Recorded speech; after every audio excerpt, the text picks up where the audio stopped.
All right, Erev Tov, everybody. Ready to get started? Dr. Marc? Well, it's the 4th of April, 2022, 3rd of Nisan. I'll get started just for everyone who's listening and is going to be listening later on YouTube. We're all getting ready for Pesach, so we're not focusing on it. But as soon as Pesach's over again, we're going to be back focusing on the trips.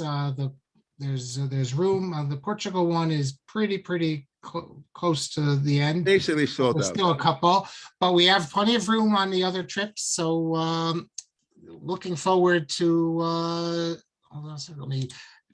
getting some new people we haven't seen yet. I just want to put my other computer on here. Okay. Very good, everyone. Pleasure to be here.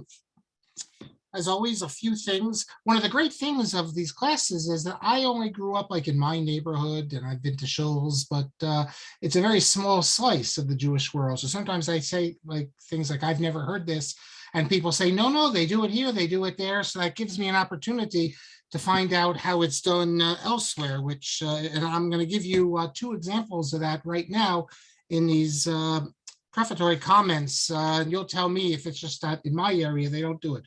Thank you first for Robert. I said, Rabbi Hartman asked who published the volume of the Rav on Sukkah, and I said Rabbi Herschel Reichman, but I said he was a rabbi in Englewood. It's actually his son, Rabbi Zev Reichman. So thank you for pointing that out, Robert. We spoke last class, we were talking about the Omer. And I remembered then that there was a response of Rav Abadi in the Or Yitzchak volume 2, and I found it's number 212. And he says he deals with this whole business of not having weddings. How there's a minhag not to, although the Shulchan Aruch does say that if you do marry someone, we ain't onshino, so we don't punish him because it's a mitzvah. But l'chachila, we don't have weddings.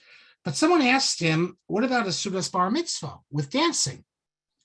And he says, halacha l'maisa, that it's only with weddings, that's the minhag, but a bar mitzvah, he says there's no such concept of a bar mitzvah.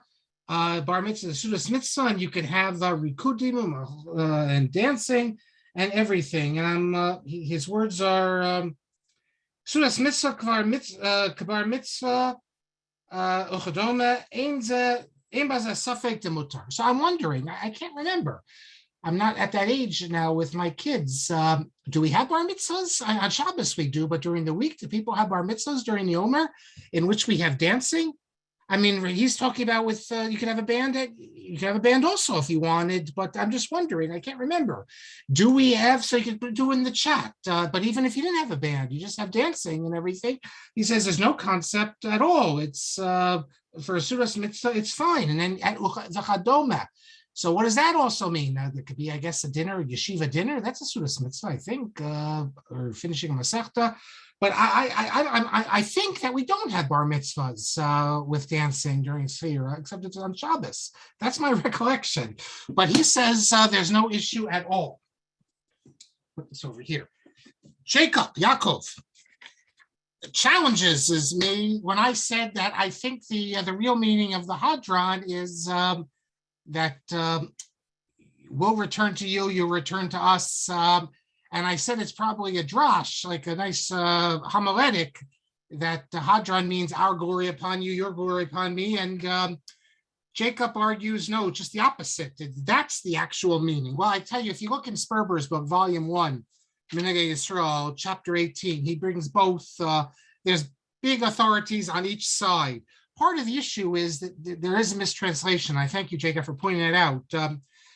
Although it's usually translated as Hadron or Hadaran Alach, Masachas Brachos, let's say, Hadaran Alach, that we will return to you. As Jacob points out, it can't mean that because you'd have the Nun preface if that was the case.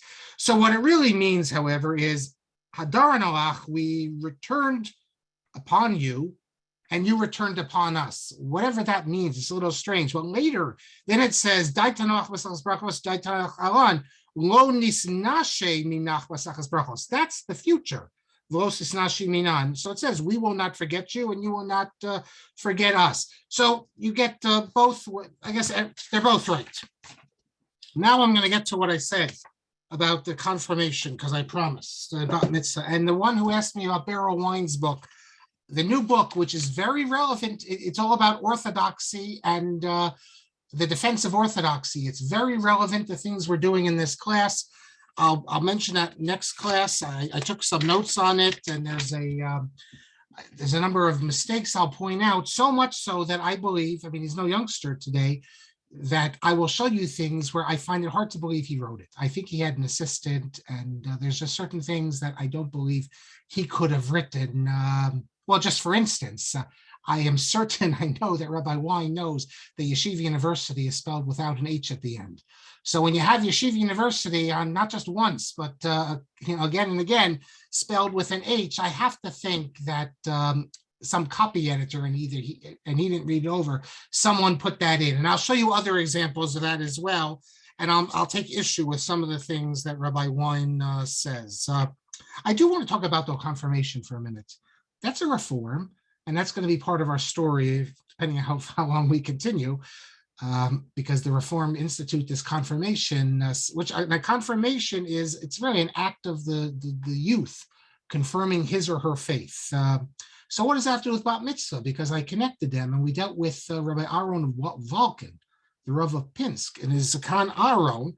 And I looked in the Zakan Aaron because I thought I remembered it, and I was correct. His language is, he actually uses the word confirmation, and he calls it Chag HaBagrut Beit HaKnesset.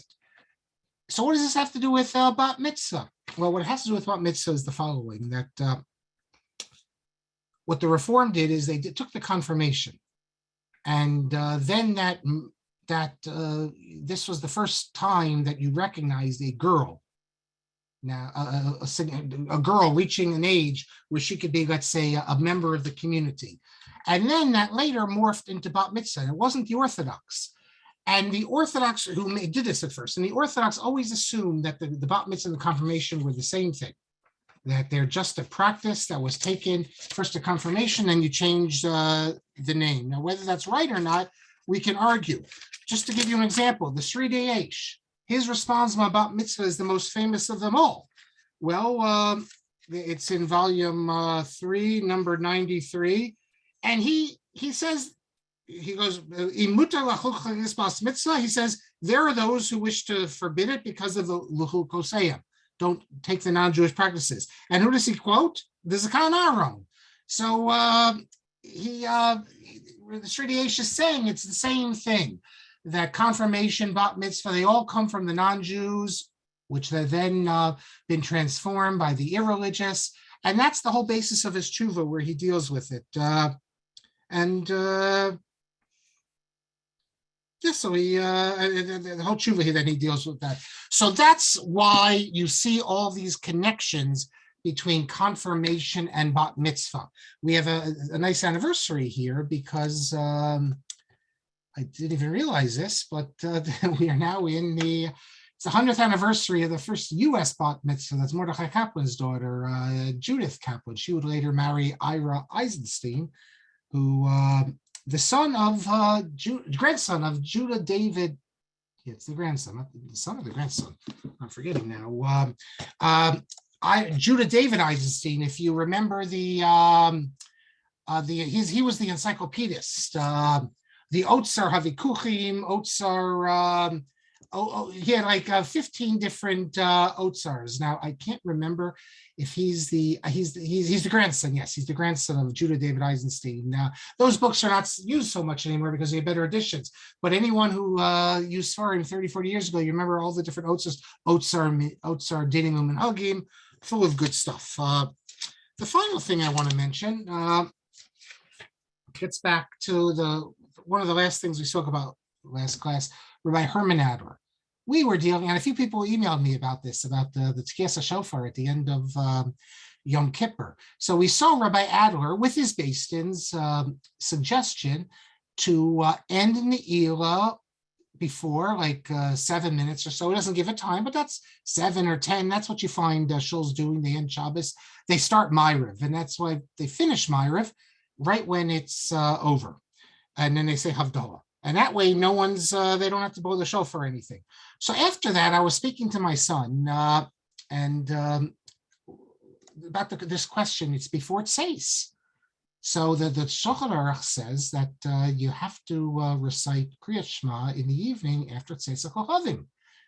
And yet I can say, and a lot of shuls start, some wait until Shabbos is over to do Ma'ariv, but lots of shuls, where I've been growing up, it's very standard. You start 7 minutes, 10 minutes, and then you finish up right when you get to the end of the Hinoam or Aleinu, right when it's time for Havdalah. Some shuls I've seen where they start a little too early because someone's already carrying the Havdalah set, but it's not really, Shabbos isn't over yet. You still have 1 or 2 more minutes. So that's a problem, but it's very common.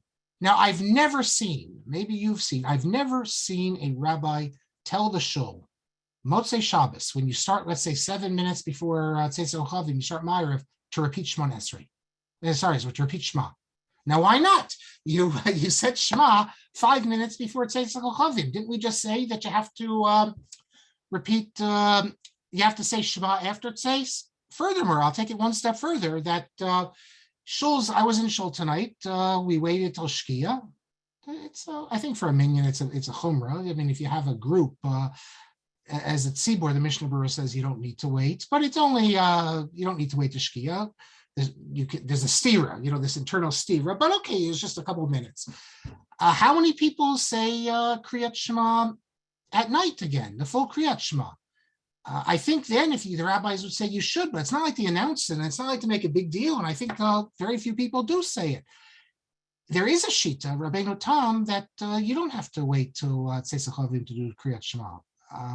I think in how I look at the Jewish world, it seems that the Olam, without knowing it, is relying on the Rabbeinu Tam because they don't repeat it.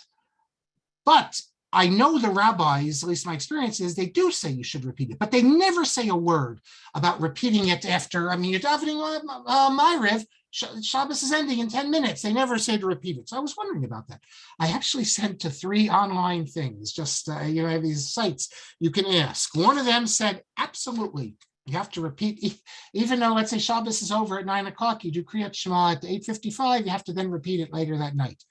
Another one wrote to me, he's not clear. He doesn't know, because there are opinions that Tzeis is earlier, and that just on Shabbos we extended a little. And then the third one is Eretz Chemda. I got the Eretz Chemda yesterday.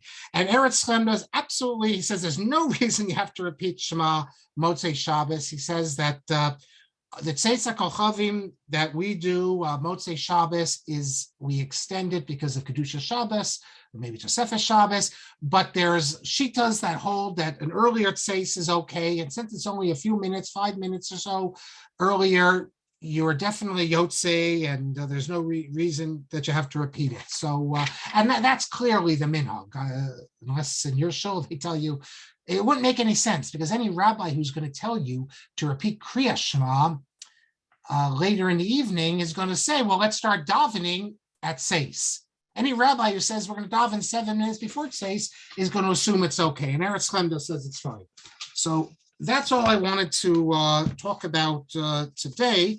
I want, as preface, but now let's get back to our comments, our discussions, and we're picking up in the Sefer, or we're going to look actually in the Sefer Eleh Divrei. But before we get to that, I want to mention something I told you, because I think I love these fascinating stories I'm going to tell you. That none of them are true, but they reveal an insight into the world and what's thought of as something to admire. Although it's not just us listening who are going to be shocked, and I don't think anyone listening is going to see it admirable. I've asked Haredim about this, and they too are very troubled by these sorts of stories, because we live in a whole totally different world than what it's like. And it's not just in English speakers, but in particular English speakers, like when they translated, ArtScroll translated the biography of Rav Elyashiv into English, they took out sections. In the Hebrew biography, they played up the fact that he didn't have any personal relationships, even with his family, because he was Kulo Torah. So much so that it says that they couldn't remember his children's names. When ArtScroll translated that, they knew that that wouldn't play well, so they got rid of it. They took that stuff out.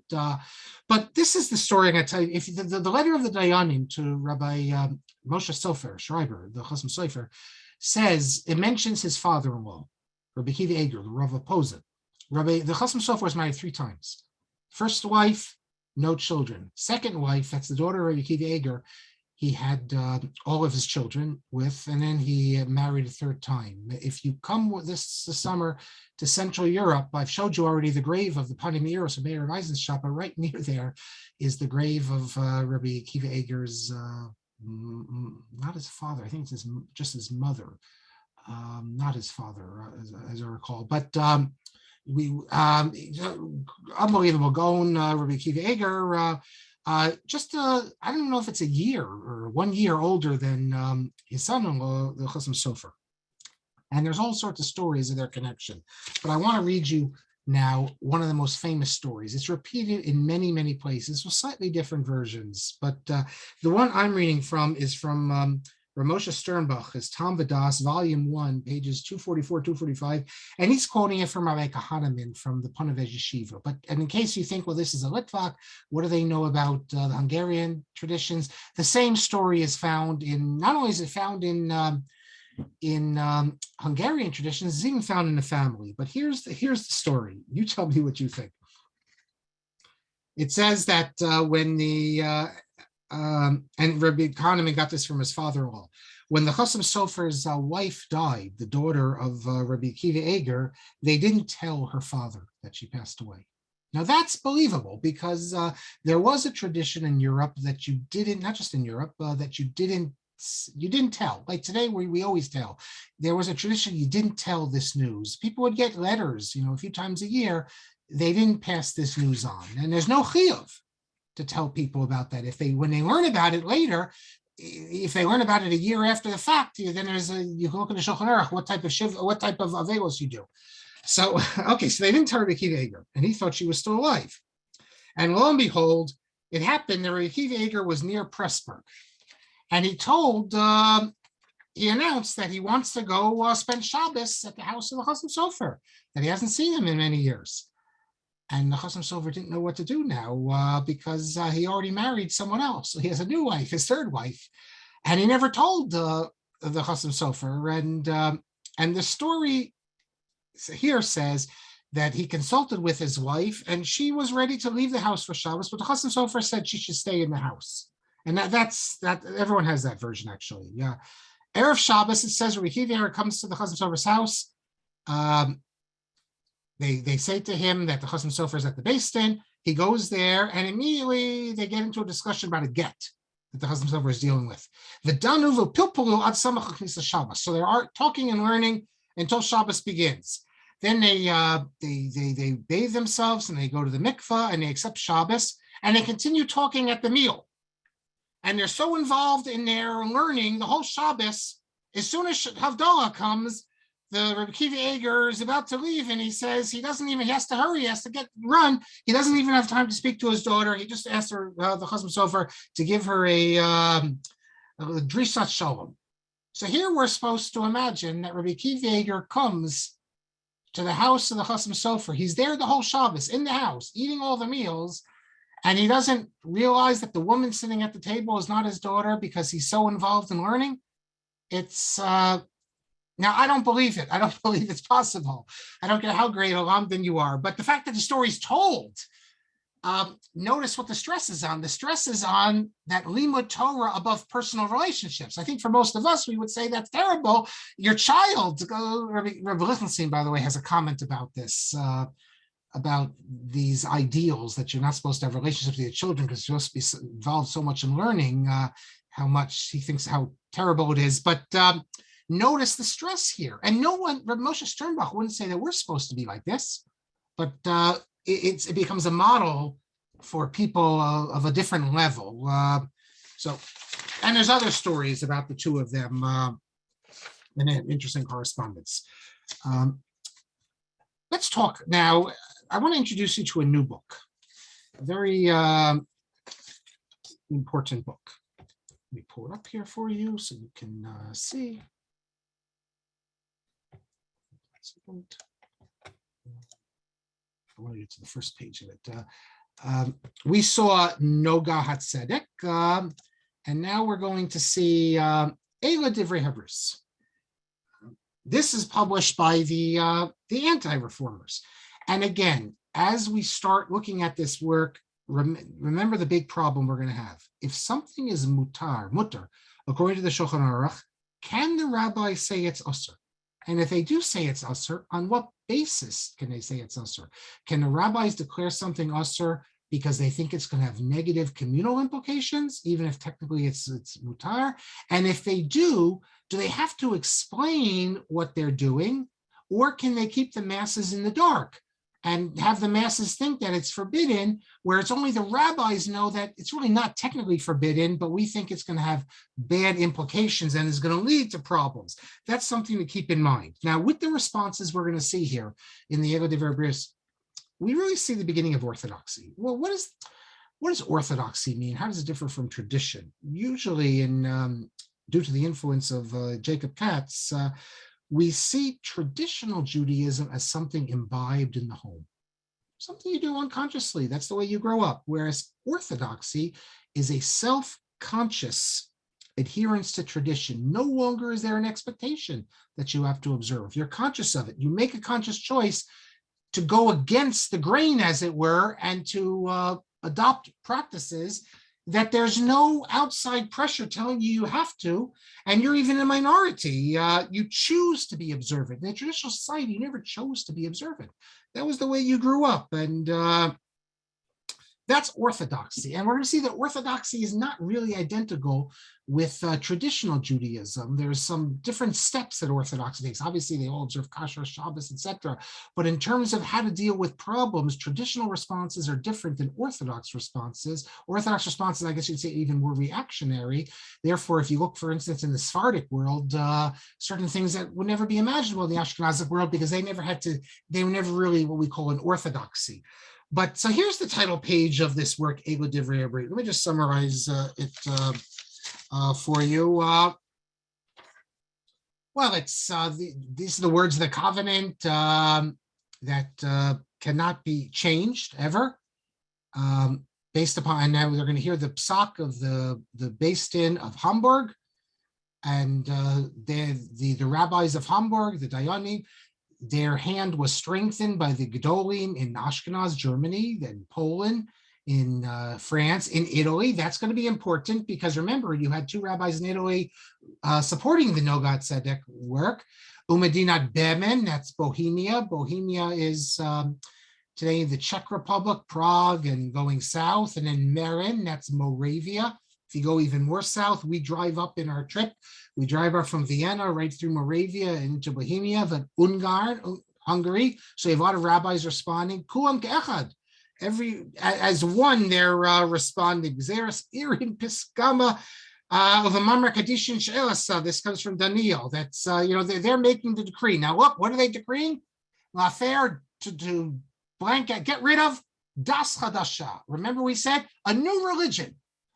What the argument is going to be that reform is a new religion. And we saw already last class why that's important, because new religions are forbidden by the government.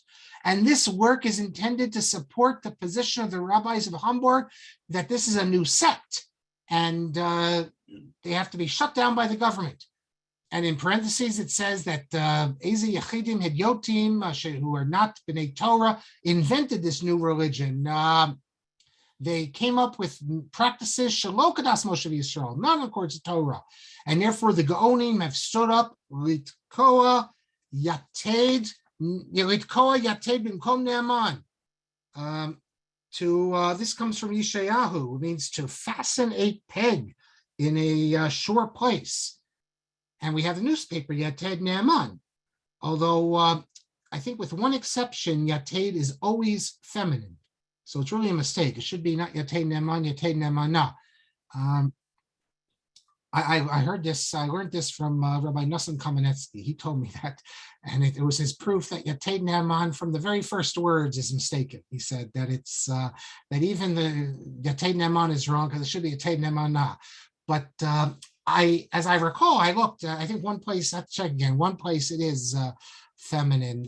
The new Jewish Review of Books will be out next week, supposedly, and my long-awaited article that they commissioned, and then it took forever, on Rav Nosson Kamenetsky will appear. I already saw the article in type. So if you get the Jewish Review of Books, you'll be able to read about Rav Nosson Kamenetsky. And then it goes on. What did these great rabbis agree with? That you can't change any prayer, any Seder Tefillah of that's practiced in Israel from Birkas HaShachar to after Alenu Shabbat. And certainly you can't get rid of it. 2, you can only daven in Hebrew. And any prayer that's not according to our practice, you can't pray, you can't do anything from it. And 3, you can't daven, you can't play, in a shul, any instrument on Shabbos and Yom Tov, even by a non-Jew. Notice it says Shabbos and Yom Tov, because we're going to see the Hatam Sofer. He doesn't think Shabbos and Yom Tov. He thinks anytime. And then it says it goes on, and you see the Beis Din of Hamburg. Now, this idea that you can't change any of the minhagim, any of the Seder Tefillah, what about the fact the Hasidic movement? The arguments we're going to see how it's forbidden to make any changes. Also, Shana Seder Tefillah. What about the fact that the Hasidim come in and they say that they changed the Nusach Ari, and Nusach Sfard, what you want to call it? How is that justified? They do justify it, although based on the arguments we're going to see, you can reject the Hasidim as well. So let's begin. Let's go through the book again, and I'm going to call attention to some important points. So it begins. I'll just skim through with the Hamburg Dayanim, with their letter to the rabbis, and setting forth the 3 prohibitions. Now, in addition to what they have, they also say, you can see it right there, the big word. They built a synagogue and they called it they built a Beis Tefillah and they called it a temple. So you see right there. And that's already, and then it goes on. They said they added prayers, they omitted prayers. They put most of the prayers in German, not Hebrew. They omitted everything having to do with Kibbutz HaGolios, to returning to Zion. And that makes them, it says, Kofrim Be'ikar, because they reject the messianic idea. So they're heretics. Women, they had women singing in the choir when the temple was dedicated. Furthermore, the Dayanim go on and say they use an organ. They abolished the silent Amidah. They abolished the Maftar. We've seen all this. They abolished the Haftarah. Instead of the Haftarah, they have the preacher preaches. They read here's one we haven't seen yet. Hamburg in some ways is more radical than Berlin. They read the Megillah Esther in German from a printed Chumash, and many other things that show that these reformers in Hamburg reject the authority of Chazal. Now, following the statement of the long letter of the Dayanim, the 3 Dayanim signed, what do you have it here? You have it in Judeo-German, or Yiddish, I guess you can call it. This is for the masses, which then can be translated for the Hamburg Senate. But the masses, they don't know. Well, they need to be shown exactly what the problem is, and later they translate to what the rabbis have to say. Let's see, I want to show you, in the second half of the book, everything is translated. So you can read, if you're a Pashat Balabas and you don't know what the deal is, you can see the Hatam Sofer, his letter, and all the other letters of the Gedolim are translated for you. So let's get back now to the beginning. What they left out, if you look later in the German, the Yiddish, they left out the detailed halachic arguments. They you just got to give the important stuff. You don't need all the details because some of the letters are short, but others go into more detail, halachic argumentation. Okay, I want to call your attention just to a few of the letters. There's many letters. Again, one of the big issues is the Mishnah and Sota we saw, which state you can daven in any language. We understand why this is a problem. If all of a sudden now all over the world now people are davening in any language, I go to France, let's say I go into shul there, I can't participate in the service because it's in French and I don't know French. So we understand why it's a problem. Most of the respondents in this volume do not say anything significant. All they do is they affirm the Hammer Basin is correct, that you can't change any tefillos. The reformers are breaking halacha, Jewish tradition. While all of the letters are historically interesting, I just want to call your attention to a few that add significant points to discussion that help us illuminate part of the problems. The first letter I want to call your attention to is on from page 2 to 6. It's from an individual who's not known at all. He's not a significant figure, but his name was Herzshire, and he was the rabbi in Mainz, in Germany, because he makes a number of interesting points. He says, first of all, he speaks obviously of the great importance of minhag, of practice, how we can't change what's become communal practice. That already itself is important.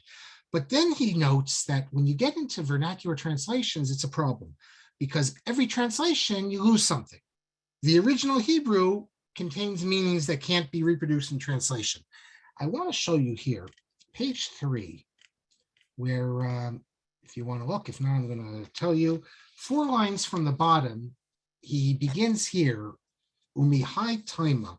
He says, I'll summarize for you. He says, for everything we've said, beli safek, without doubt, all Jews everywhere accept upon themselves to pray only in Hebrew in order to fulfill the decree of Ezra, a public prayer that should be in the best possible way, outside Tov, only in Hebrew. And that's true. Everywhere you go, shows were in Hebrew.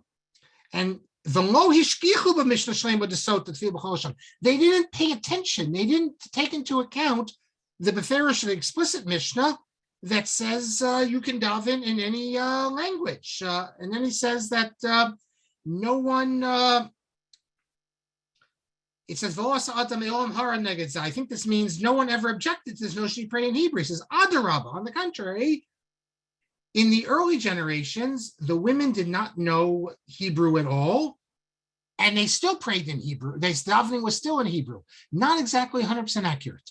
We know that there were places where they prayed in the vernacular, but he says, despite the fact that you had a whole half a population where they didn't know Hebrew, they still kept the prayers in Hebrew.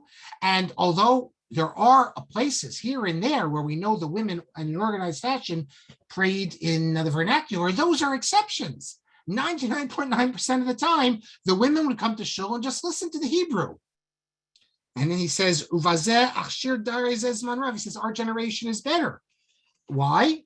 Because he says men and women, they know a bit about Hebrew and they learn it from their youth. And therefore, this is proper that they know it. And we have to, therefore we pray. It's proper to fulfill the mitzvah of prayer the way it's supposed to be done. Just about Ezra, before I explain this, Ezra, the Rambam at the beginning of Hilchos Tefillah, chapter 1, halacha 4, he describes how Ezra organized the prayers, since people didn't know how to formulate their own prayers. A lot of discussion where the Rambam gets this, because this idea that it doesn't seem to have any explicit source for Rambam's reconstruction of how they decided to formulate obligatory prayers by Ezra, but that's what the Rambam says. Now, Rav Shire, when he says that the not knowing Hebrew, he means they didn't know in the earlier generations, the women. And by the way, it's not just the women, it's the men too. We like to think that all men were illiterate. It's not true. We know that there was illiteracy among men as well. That is, men who could not read the Siddur. But what he means is when he says they know Hebrew now, it doesn't mean they understand it. Just like today, half the people should understand it. It means they can read it. And when he says that in early years, women didn't know Hebrew, it means they didn't even know how to read it. Of course, then you have the question, which we discussed at the very, very beginning of my class on my latest book. How then did women bench? How did they say brachos? How did they daven? And as we saw, and I'm not going to go through the whole discussion then, they didn't. The Magen Avraham says that women can, he justifies the practice that the women, they come up with, they do a little prayer on their own because the women didn't know this. We read the Tshuva of Mesas, who says how in Morocco they didn't do any brachos. And I raised the question, they couldn't teach them brachos, and they didn't do benching. And it's, I can't explain, as we discussed in more detail then, why they didn't try to, in a better fashion, to try to change this.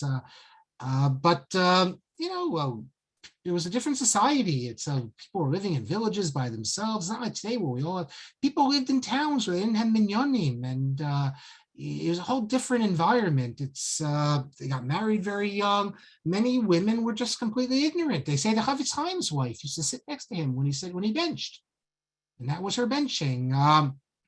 I think that's even mentioned by the son in the introduction, if I'm not mistaken, to Kisei Chavetz Chaim. If not there, it's elsewhere. So that is true. So he says, but now things have gotten better and they know Hebrew. So there's no reason to do it in the vernacular. And then he goes on to say that the Mishnah in any event is only referring to people who don't know Hebrew. If you don't know Hebrew, then you can read it in another language. But if you know Hebrew, by which he means if you read it, you must pray in Hebrew if you can read Hebrew. He says that Hebrew is different than other languages, because if you hear a prayer in Hebrew and you don't understand it, you're Yotzei. However, if I read you a prayer, to feel b'chol lashon, we can do davening in any language. If I read a prayer for you in Spanish and you don't know Spanish, he says you are not Yotzei. Hebrew, not only are you Yotzei if you don't understand it, if you read it, you're Yotzei. If I read a prayer in Spanish and I don't understand Spanish, I'm not Yotzei. Hebrew is special because if I read the prayer in Hebrew, I'm Yotzei, and if I hear it in Hebrew, I'm Yotzei, even if I don't understand it. So here, already, you see a big difference between him and the Reformers. From the Reformers' standpoint, none of this makes any sense. They're not interested in the technicality, are you Yotzei or not? The Reformers were saying that the people don't understand Hebrew, and therefore we should not have prayers in Hebrew. Prayer is about reaching man speaking to God. What good is man speaking to God if you don't understand what you're saying? And Rav Shire, he's looking at it from the halachic angle, are you Yotzei or not? And he's saying there's no reason to pray in the vernacular because as long as you read Hebrew, you're Yotzei. The fact that the Magen Avraham says on the spot in the Shulchan Aruch there that if you don't know Hebrew, you should do it in the vernacular. It's not clear to me what the Magen Avraham means, though. We saw Noga Tzedek cites it, or Noga, that therefore, if you don't understand it, you should read. He might. I think what the Magen Avraham is saying, if you can't. Well, no, that I was going to say if you can't. No, I think that actually I take that back because he's not saying if you don't understand how to read it. No, actually, I'm not sure. It could be the Magen Avraham when he says that if you don't understand, then you read it in vernacular. He means you literally can't read it. But still, even though in the Noga Tzedek they understood it to mean that you don't understand the words. But who are we to sympathize with here? If you were to tell most people, without saying it's a dispute between the Reformers and the not, which position makes more sense to you? The position that you just recite a prayer that you don't understand it because you technically fulfill the mitzvah, your Yotzei, or you recite a prayer that you understand. I don't know. I think most people would probably say that it's better the other way. It's better to say it that you understand it. Not sure though. That's Shire speaking halachically, and he can't acknowledge this. That would be better because then that opens the door to something that's going to destroy traditional Judaism. No question about it. It'll destroy traditional Judaism. Then he moves on to the issue of the organ. And he says that we only have a tradition of music bimkom mitzvah. What's bimkom mitzvah? A wedding. He says there's no mitzvah to use an instrument in prayer. And the proof is that we never did. If there was an inyan, if there was a concept of using music during davening, he says, then how come we haven't been doing it for 2,000 years? That's the biggest proof that there's no such inyan. He does say, he acknowledges, and this is going to be a big issue.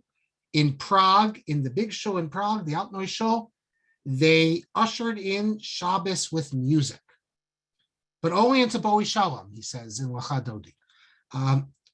But nowhere else, he says, did they do it, which is not 100% accurate, or almost nowhere else, because he does say, he acknowledges also there are some places as well. For example, at the bottom of page 5, he says that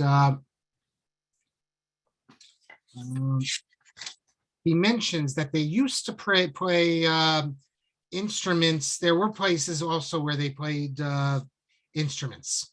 He says, let me read his language. Well, first of all, he says that in Prague, it was only in one shul, not more. But then he says that it's true that this is the second to last paragraph here. In the earlier days, there in our kehillah, namely in Mainz, there were times that they would use music in the shul when there was a nisuin of the rich people, or to bring in the Shabbos. So he already says that they did it. I don't think he's referring to Germany. I think he's referring to or maybe he's referring to shuls in Germany. He says that, or in the Shabbos before Nisuin or after Nisuin, B'klei Zemer, Ad Boi V'Shalom. So he already says that it isn't just in Prague. There was other places as well. But then he says, he says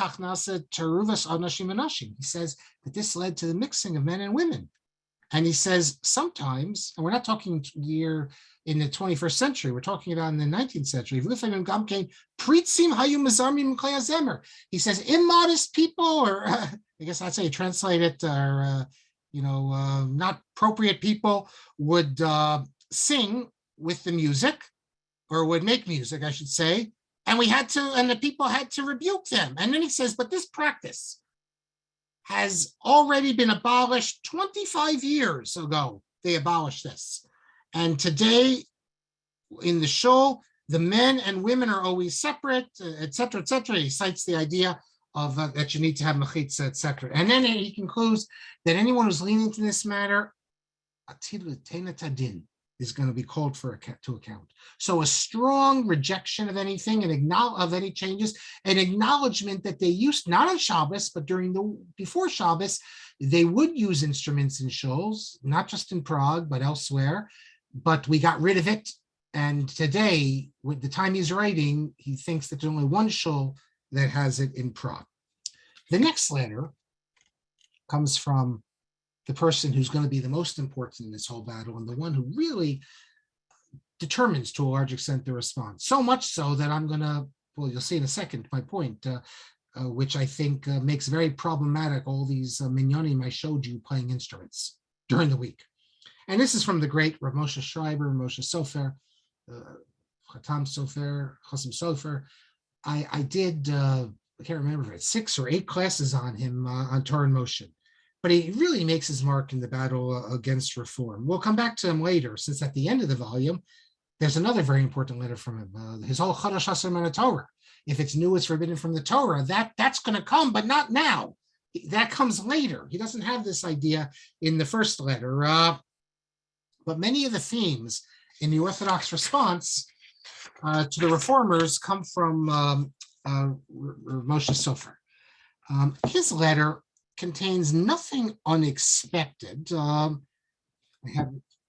made a printout I got a copy of the volume here.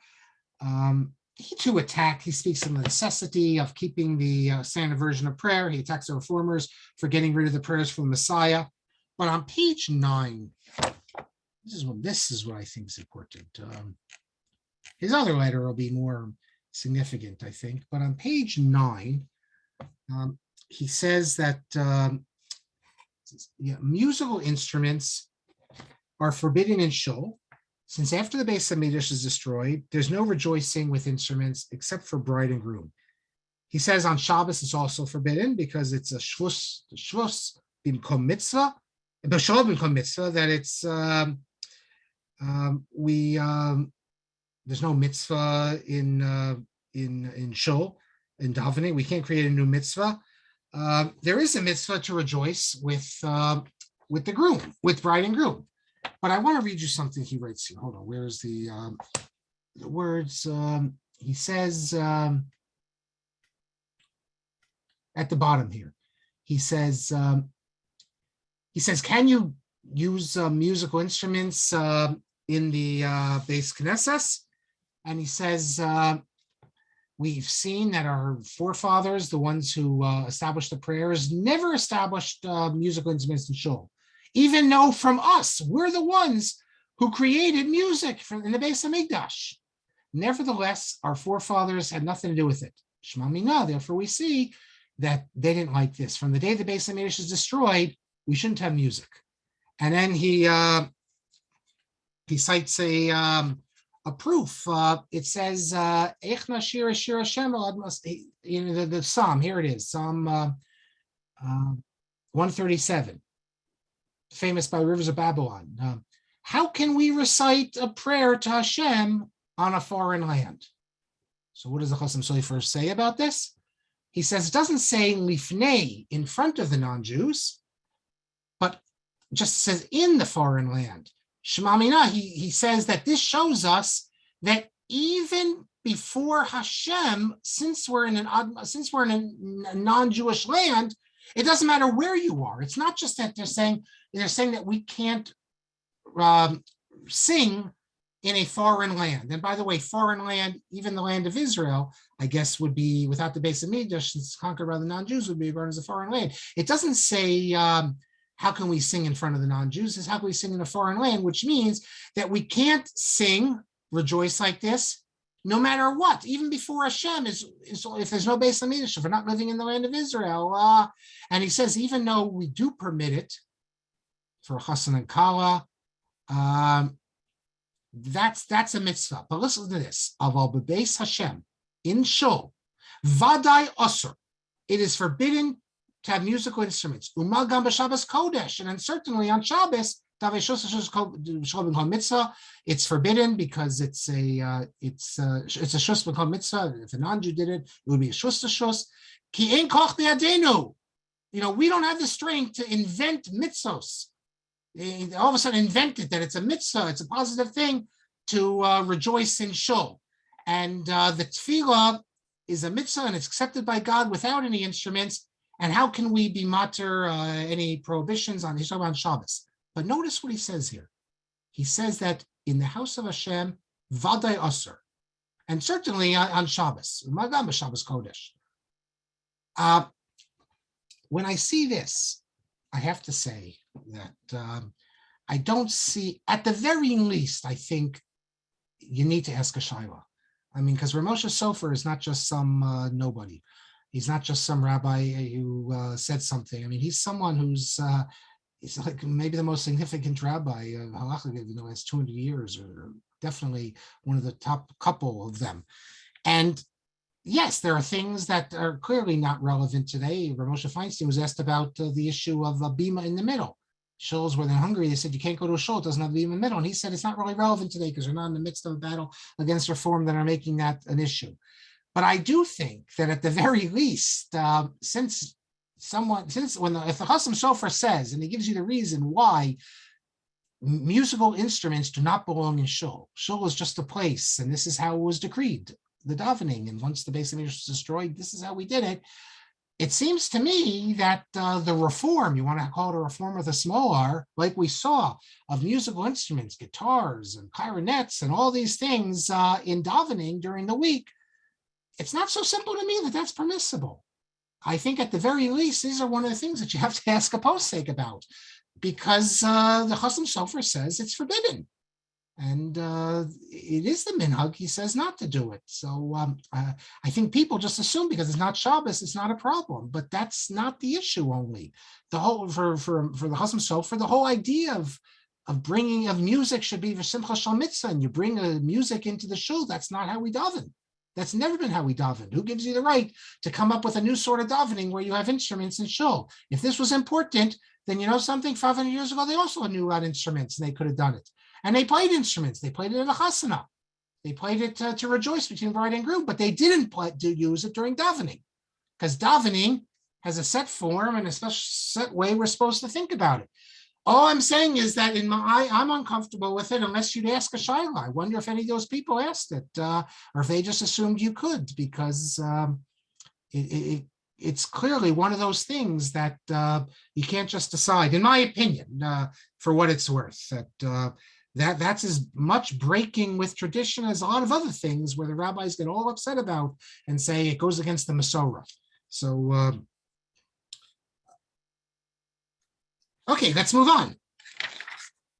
I want to now go to another important sage. who is not so well known today because he's been overshadowed. But the Hatam Sofer was mevatel himself to a certain extent to him, and that's Rav Mordechai Bennett. It's usually spelled B-E-N-E-T, although sometimes it's spelled with an A. Rav Mordechai Bennett, he was the Rav of Nikolsburg. Nikolsburg is the capital of Moravia. If you're the Rav of Nikolsburg, you're the Rav of Moravia.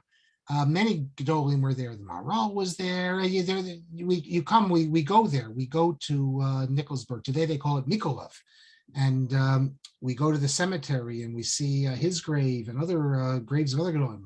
Shamshon Raphael Hirsch was the Rav of Nikolsburg, which made him the Rav of all the different communities. But Rav Mordechai Bennett was a very significant figure. It's just that the Hatam Sofer becomes even more significant and overpowers him. But at this time, overpowers him in communal memory. But at this time, Rav Mordechai Bennett was still alive, and he was more distinguished than the Hatam Sofer. There's some great stories about Rav Mordechai Bennett has descendants, has people who are still alive today. They said that the women in Nikolsburg would compete. They would bribe the shamus, his shamus, for the privilege of sewing his garments. And that's when the Hirsch, or Shamshon Raphael Hirsch, had enemies in Nikolsburg, old-time Talmidei Chachamim, who didn't like he was brought in because the community leaders knew that they needed a modern type of rabbi, but you had these old-fashioned types there who couldn't accept that the world is different. You need a German preacher, you need someone who's going to reach out to everyone. So they would attack him and mock him. And one of the things they attacked him for was that Hirsch would walk down the street with his wife. And they said, when Mordechai Bennett was here and he walked down the street, all the women would scatter. And so they wouldn't see that. That was more. They said other things too. They said that before Hirsch, like in the days of Mordechai Bennett, they would learn Gemara and they would just recite Tehillim. But when Hirsch comes, then they just recite Gemara, but they learn Tehillim. It's true. Hirsch believed in you learn Tehillim, you learn the Siddur. So, but Hirsch was the successor. There's but many Gedolim in Nikolsburg, including the Tzemach Tzedek, not the Lubavitch Tzemach Tzedek, but the first Tzemach Tzedek is called Menachem Mendel Krochwal. But I can go down the list from David Oppenheim, all the great Gedolim, or many of the great Gedolim, I should say, of Central Europe served in Nikolsburg. So what does Mordechai Bennett say? Well, he says some important things. Quite a long letter. I think he's maybe the most distinguished of the respondents here. Well, first you see, he gets to Aaron Horan, you see enlarged. He says, regarding Aaron Horan, the rabbi in Arad, Chalila kachas Torah mipi b'shum davar. Heaven forbid to listen to him in any way. He has no connection. That means he's not at all learning in Gemara and Poskim. His entire involvement is with Higayon. Higayon is the sages in the Gemara Brachos, Chaf Chesam Beis. They forbid teaching Higayon. Now, what is Higayon? A lot of discussion. What exactly it is. Greek philosophy, or some say. In later years, it simply came to mean secular studies. I have to say, though, that Mordechai Bennett is not correct here. Although Horan was involved in secular studies, to say that in Yad B'Gemara Poskim Klal, all you have to do is look at his Sfarim, and you could see, and that's what made him so dangerous, that Horan did have a Yad in Gemara and Poskim, but he used it to in the service of reform. He says in the next paragraph, Kafi Anishma, I've heard that in Livorno, one of the Talmidei Chachamim there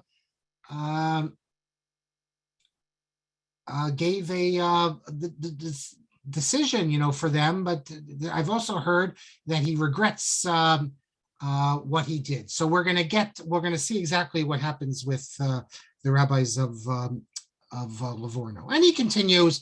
Other than that, nothing, just a long responsum. Again, how terrible everything it is. Then we get to a one-page letter, a short letter, from the Beis Din of Prague. There's no chief rabbi in Prague after the Noda B'Yehuda, but you have two rabbis very well known. One is Eliezer Fleckels, the Tshuva Me'ava. Actually, it's Elazar Fleckels, so they printed it mistakenly. And Shmuel Segal Lando, that's the son of the Noda Yehuda, Rav Shmuel Lando. He's a Dayan on the Beis Din. I think he becomes Av Beis Din, but he's not. He was never Rav of the city. The next Rav was Shir Shlomo Yehuda Rappaport. But Rav Shmuel Lando is famous. He wrote Chuvas. There's Chuvas in the Noda Yehuda written by Rav Shmuel Lando. One of the most famous tshuva of the Noda Yehuda was actually written by his son. People don't realize that. The tshuva of the Noda Yehuda, where he says he rejects the idea of shitov, that non-Jews are not bound, this concept that non-Jews are not bound by pure belief in one God. It's a justification for Christianity for non-Jews. They can believe in one God with different parts. The Noda Yehuda strongly rejects this, but it's not the Noda Yehuda. It's not Rav Yecheskel Lando. It's Rav Shmuel Lando. So what do the rabbis of Prague say? You see the end of the first paragraph? After discussing the apikorsus of them and how they pray in different languages, he says, they are not Hebrews, not Jews, and they're not Notzrim. They're not Christians. Again, if they're not Jews and if they're not Christians, well, then there's some sect. Sects are illegal. You can shut them down. This is an appeal to the government. They're saying to the government that these people are not Jews. Now, what does it mean they're not Jews? If a Reformed Jew were to betroth a woman with two witnesses, the Dayanim in Prague would say she needs a get. No question about it. But speaking polemically with an eye to the government, they're saying, black and white, that they're not Hebrews, they're not Christians, they're some sect. Halachically, they're Jewish, yes, but they don't live as Jews. They live as some sort of sectarian. No different than if someone's baptized Catholic and then you start following some Christian sect. You're not a Catholic. You're a sectarian. These are not Hebrews. They're sectarians. And then it talks about they use an organ. It's absolutely forbidden, even with a non-Jew. And it says, though, those in our congregate community, remember, in the Altnoy show, they played an organ. He says, and other instruments as well. He says, those in our synagogues who use instruments in Kabbalah Shabbos, they have to get rid of them a half hour before Baruch Hu. That is, they would do Kabbalah Shabbos, they would stop in the middle, they'd get rid of the instruments, they'd wait, I guess they had learning or a drasha, and then they'd start with Ma'ariv. So here you have testimony, although the Hatam Sofer says you can't use it at all.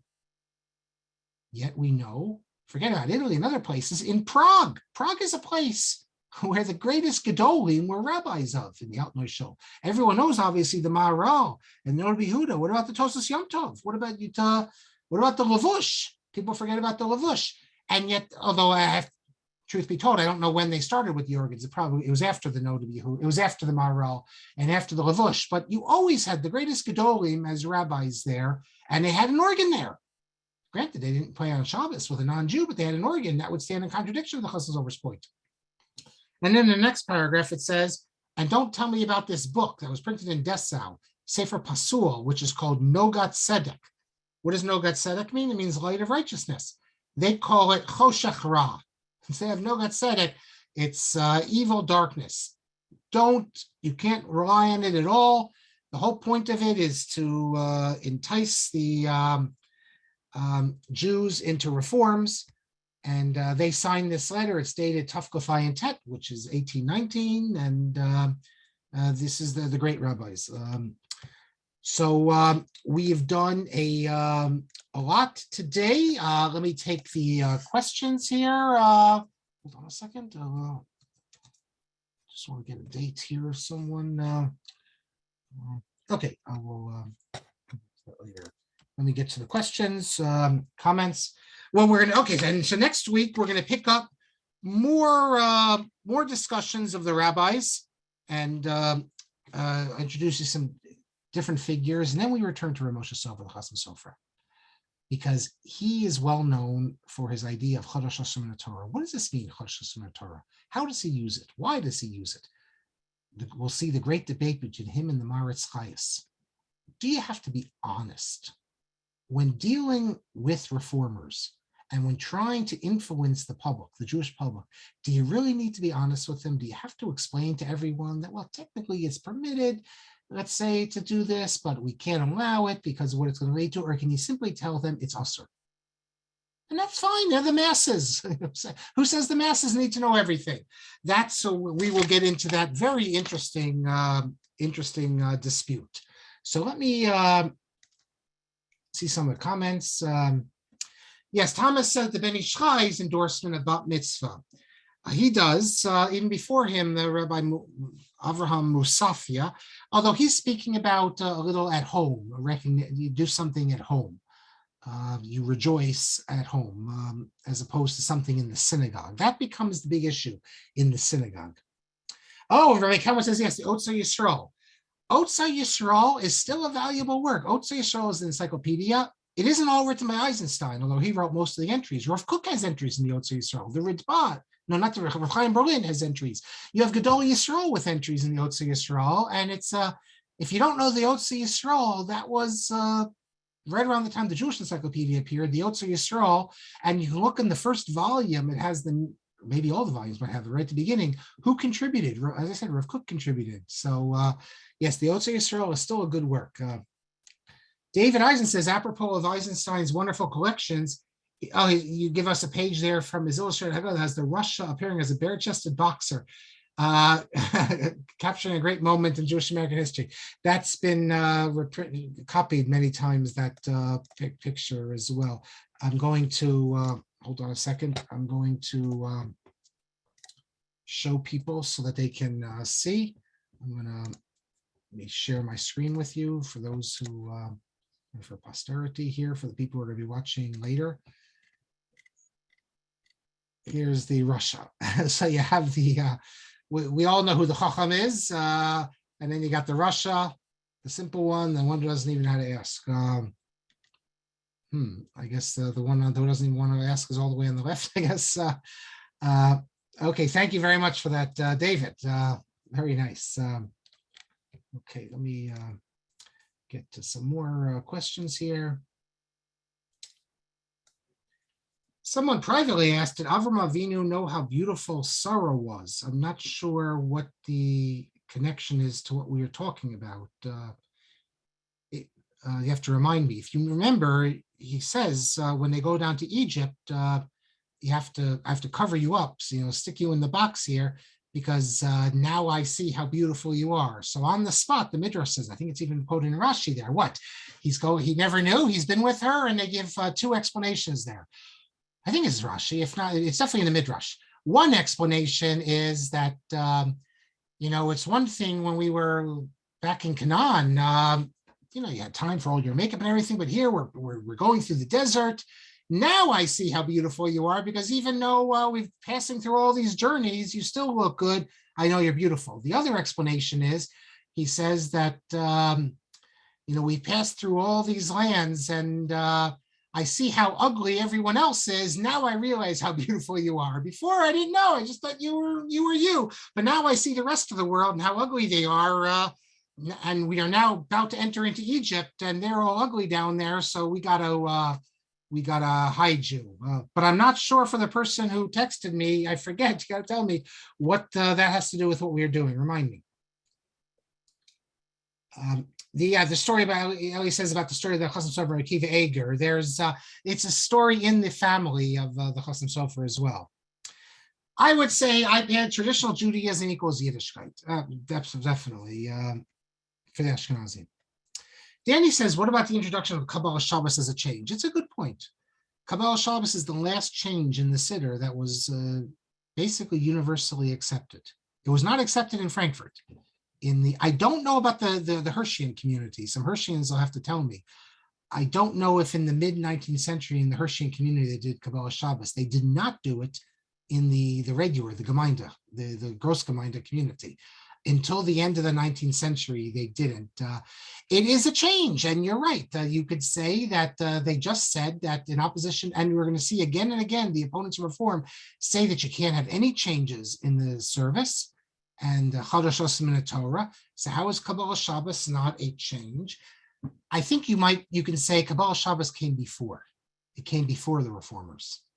So then you didn't have the issue because you didn't have reformers. So as long as you didn't have reformers, then you can have changes.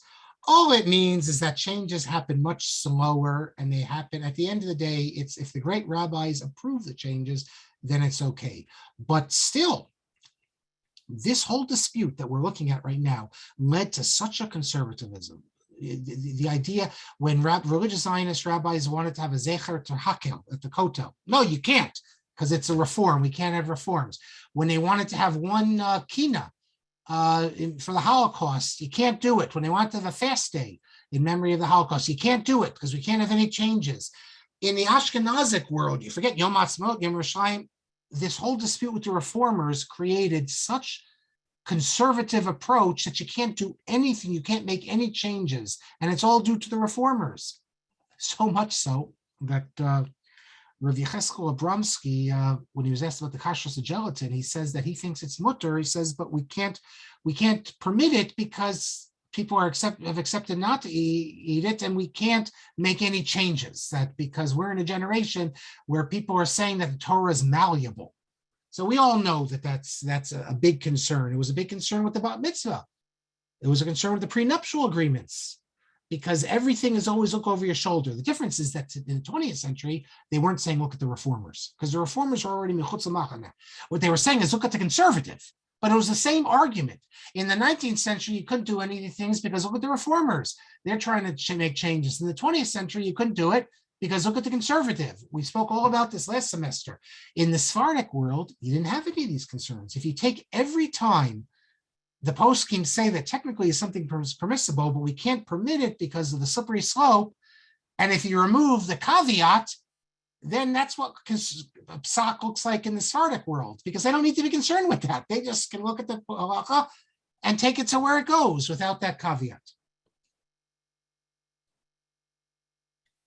Okay, so yeah, David, that's the Yatev he's citing from Yecheskel, where it's masculine. But there's other cases. I remember I said, I think one place, but there's a 2 or 3 or maybe more where it's feminine. So both are acceptable.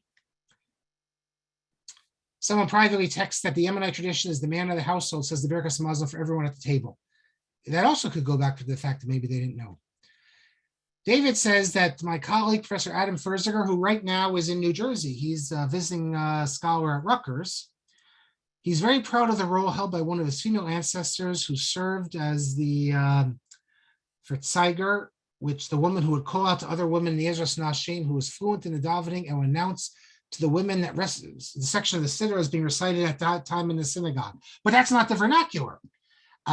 We know also that she knew Hebrew. But for instance, in Prague, we knew 500 years ago or 400 years ago, there was a woman chazan. We have the whole description. The women will get together. Actually, take that back. I think, I can't remember now whether she did it in Judeo-German or in Hebrew. I think Judeo-German. And we have the case in Salonika. We have other cases where women would daven in the vernacular. Ellie says, regarding Hebrew and understanding, we read Torah Megillah, how many people really understand it? We don't need to understand it. That's the point. It's never been stated that to be Yotze, you need to understand it. You just need to read it properly. That's what Hebrew is different. Hebrew especially. Haggadah Shal Pesach, that's the time where they say you have to understand it. And therefore, it's not conservative or not from to recite the Haggadah in English. If you want, you can recite in Hebrew also and in English. So the point is, Dafka, everyone has to, and not everyone needs to understand it, not just the man of the house. Everyone, and especially the children. So Haggadah Shal Pesach, that's, as far as I know, that's the only time where we assume that you have to, and a couple words in Megillas Esther that have to be read in Hebrew by the Chazan. But other than that, when do we say that you need to, and then neder, things like that. But in terms of rituals that we have to do, I can't think of any, remind me, where we say that you have to understand what you're saying. Or selling, I guess, Kol Chamira before Pesach. There you need to understand it. Because otherwise, but that's not a prayer. That's like, that's no different than I make a contract. I need to understand the contract. You know, I'm declaring something odorless, so I need to understand what I'm saying. But in terms of prayers, are there any other prayers that you need to understand? I don't think so. iPad says that the Hatam Sofer wants to learn normative halacha from Tehillim, written from the generation of exiles. So we learn normative halacha. They were asked to play by the very people who exiled them.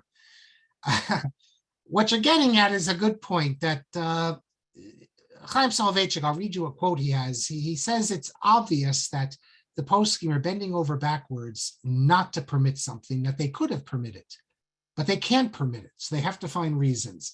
But just to defend the Hatam Sofer, the fact remains that it's Minhag Yisrael from day one not to have music in the shul. If they wanted to have music in the shul, they could have established it in Frankfurt 500 years ago. They could have established it in Vilna 500 years ago. They didn't.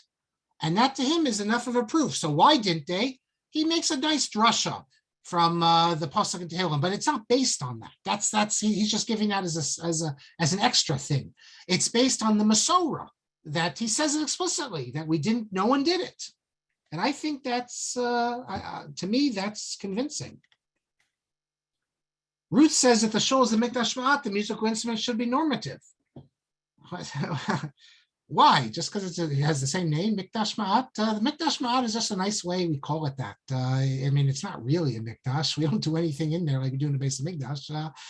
We call it a Mikdash Ma'at because that's what we have.